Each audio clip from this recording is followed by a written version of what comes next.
Hello, everyone, and welcome to the MHS High School Pawdcast, the online radio voice of MHS. Metuchen schools are closed right now, but we're going to be doing a podcast anyway today. Eddie Kalegi, I'm joined here via Zoom by Josh Hyman and Sarah Terracino. All three of us here ready to discuss what's been going on. It's been a whirlwind last couple weeks, guys, and I mean, this whole distance learning thing, everything with the virus, I mean, it's been so surreal. Yeah, there's definitely nothing like this has ever happened before. It's just crazy to think that we'll be out for a few weeks at least. Yeah, so a few announcements I just wanted to make to get the show started. There are a couple things to mention for the school. The first thing is that obviously the school is closed technically until further notice. For now, it's closed through next Friday, March 27th, but we'll probably get more updates on that from Governor Murphy. And also just a little shout out to the economics team who right before this break, the Fed team won their group in their economics competition last week under the direction of Ms. Vandecastle. So congratulations to them. So let's move on now just to everything that's been going on. And I'm going to start with you, Sarah, because I mean, this is your senior year, spring of senior year. I mean, it must be so weird that this is your last year in Metuchen High School and in the Metuchen School District and something like this happens. Yeah, it was definitely really, the first 2 days, I definitely had this huge mentality of, disappointment and shock. Sports are canceled, there's just softball and the baseball. I can't imagine what those athletes must be feeling right now when it's, their senior season, and it's just been canceled before it's even really begun. And then also things like prom, I just bought my dress, and you're just I was owed all these different things, I worked 3 years to get here, and now it just, in a matter of days, has entirely just been closed off to me, and I can't imagine, losing those things. Mm-hmm. And, if you go online, you definitely have all these really, angsty kids who are Corona, really to ruin our senior year and stuff like that. And I 100% feel that, and I definitely feel kind of angry on some level from missing out on things. Not even missing out on things, just missing out on our friends, because the question always pops up is, was that Thursday the last time I'll ever get to see my friends, and will I get to graduate with my friends? Will I get to go on my trips with my friends that I planned at the beach? And I wasn't supposed to have this feeling of missing them for, until at least the fall, Mm-hmm. And it came unexpectedly and early, so there was that feeling. But as, the days have gone by, I've kind of actually thought, how many times have, students kind of felt like the senioritis type thing, where you're I'm doing this thing over and over, and you're tired of it. And I definitely felt like my friends and I have definitely, felt that right beforehand, and then it was wow, then they got canceled. It's you asked for it, and I'm no, I didn't mean it like that, I meant just change it up in the same way. So Careful what you wish for, huh? Yeah, exactly. So I kind of just take it now as, technically speaking, I'm not really owed anything in life. Just because things have happened for other people in the past doesn't mean it's necessarily planned to happen for me. So I'm just kind of taking it as, this is what my senior year is going to be like, and I'm going to take it as being kind of an adventure, but because no one ever has had this before. So I'm just trying to see where it's going to go and who it's going to make us as a class. Yeah, that's very interesting. And you touched on at the very beginning of that about sports. And Josh, you are a spring athlete on the throwing team. I mean, how is the track team and some of these other spring sports teams really handling this whole situation? Well, there have been quite a few changes, obviously, to track. The throwers, I doubt, are going to meet anytime soon, because, legally, we're not allowed to have anything planned or, anything practicing together, because the track association, the athletic association, is not letting anyone do that, obviously, because of the concerns of the virus, stuff like that. So the throwers are pretty much out for the time being. And some interesting things happen with the runners.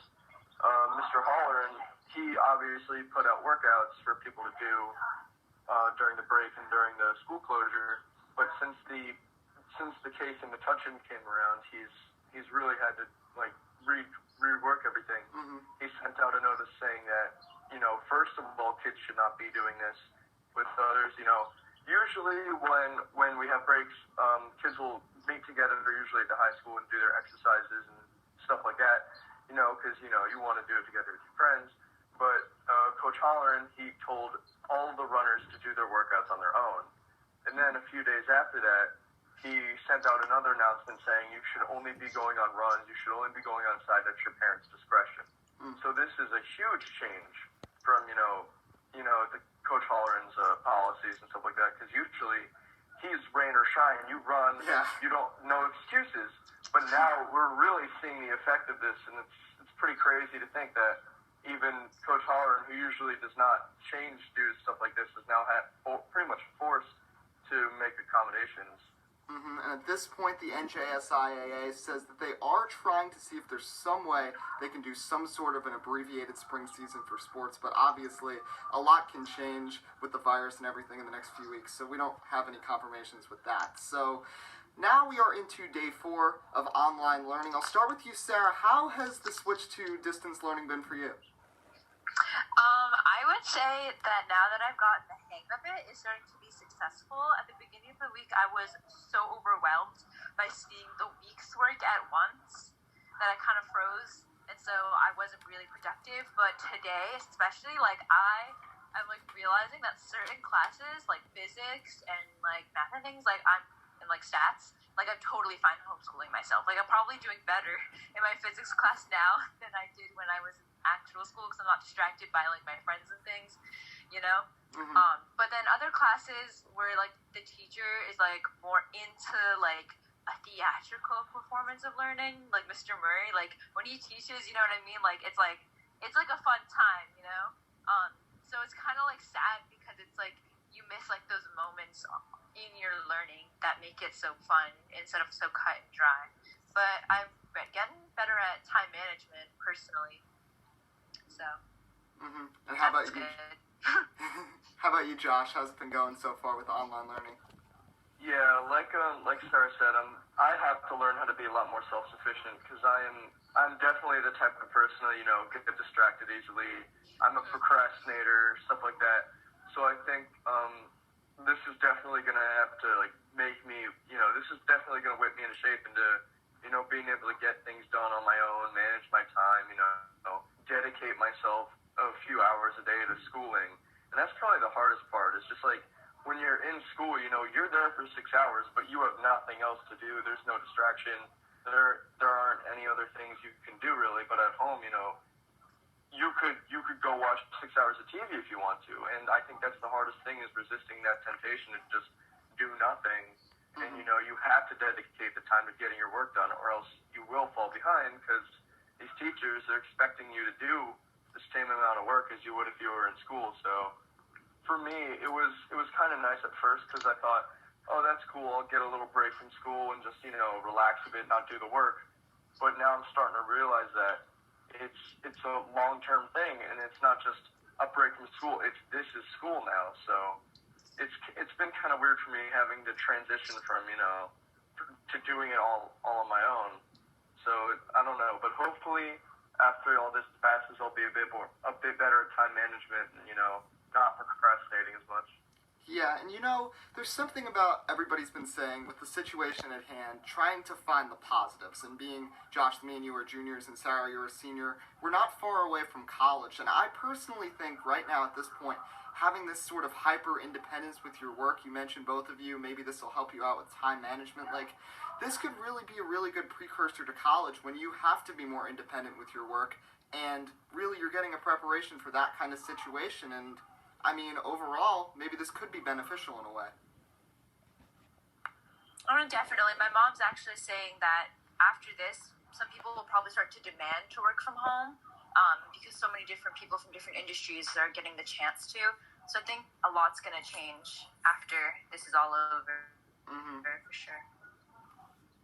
Yeah, I think that this whole situation, it's so unprecedented, and it's going to be so impactful on society overall. So something else I wanted to ask both of you, obviously we've been working on primarily schoolwork as much as we've been trying to during this time off. So far, these first 4 days, we'll start with Sarah, what has this extra free time allowed you to do, and what are you planning to do with it like over the next couple weeks?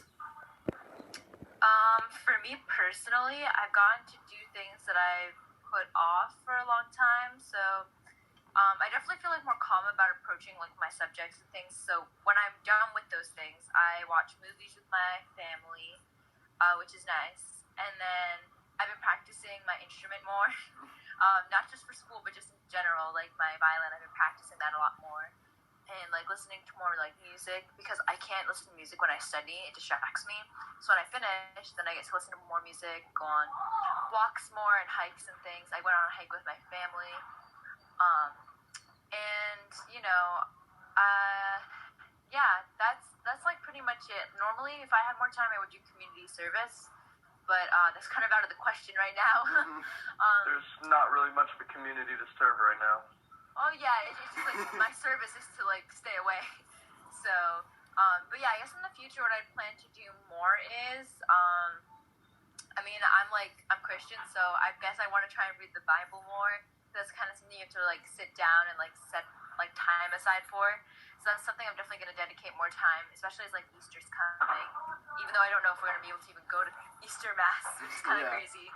But yeah, so that's more. It's like kind of more like mindfulness and kind of more like finding out like, I have this time. I want to use it to like better myself with like spending time with my family and things. So yeah.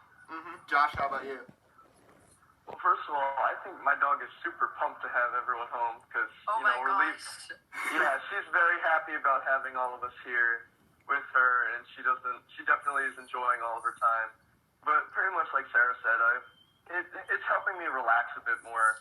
And one thing I really appreciate is I can stay up a bit later and wake up a bit later, because I usually have a 0 period class for physics, but now my first class starts at 8:30, so I can wake up, at 8:20, 8:15, and not have to get ready for school and just, listen to a class and take notes. So that's one thing that's really nice. I also have a lot more time to just like, study and dedicate myself to topics I don't really understand, because usually I'll go to school, I'll get home at around 5 o'clock, and I'll be just exhausted, so I'll just like, grind through my homework, and then when I'm done with my homework, I'm eating dinner, and I'm usually going to bed. So it's giving me a bit more time to space out my work, and it's giving me a bit more time to take things more slowly and just manage my time a bit more easily. And it's also, like Sarah said, giving me a bit more time to relax, take my dog on walks and, slower walks, because I have that time to just, I have that time to just relax and walk my dog, for 15 minutes, 20 minutes, because I don't have to get back to something right away. And, but yeah, so I'm pretty much just taking advantage of this period of relaxation and kind of just like calm myself down after all those weeks of just non-ending school. So that was nice.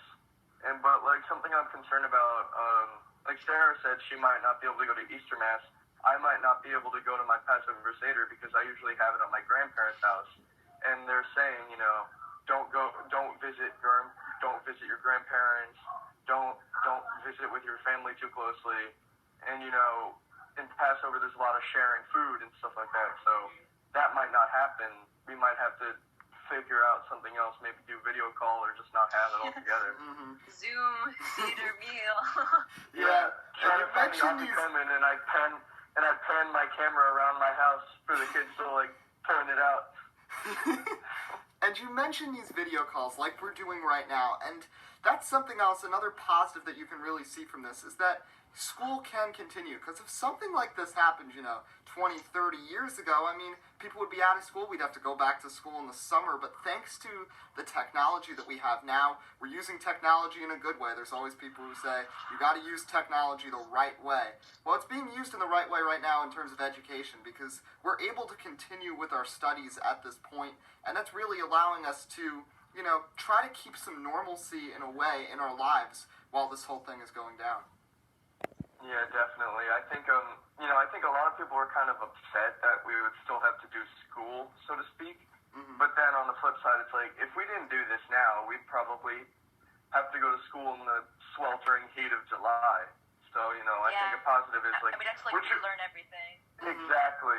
And like, you forget everything. It's like, would you rather stay home and in your pajamas in your air-conditioned house and learn something? Or would you rather be, in a puddle of your own sweat in the middle of June or July having to relearn something you learned 3 months ago?